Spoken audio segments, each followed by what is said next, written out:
بسم الله الرحمن الرحيم.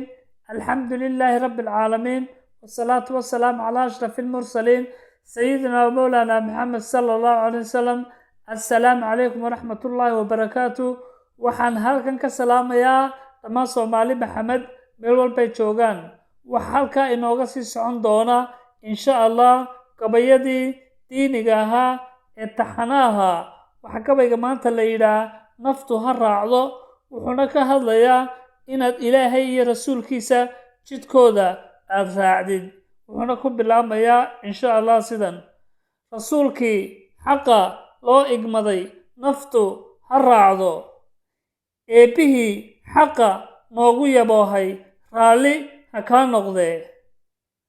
nolosha runta ah waa rugta islaamka raasamaal iyo run iyo wax rasmiya diinteenna hufan ayaa leh. raaxo waxaad ka heshaa dalkii muslim ahoo roone.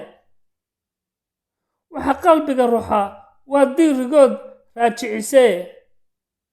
riyo waxay u roon ku rumowda jannadood dhex rabaastee. rucubta midhaha iyo sariiro hadba kula riixmayee.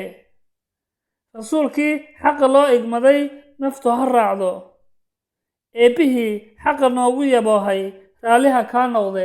waad mahadsantihiin dhammaantiin. waxaan leeyahay aan alle iyo rasuulka raacno, ruuxdu ha doogsatay insha Allah. walaalayaal, wassalaamu calaykum waraxmatullaahi wabarakaatu.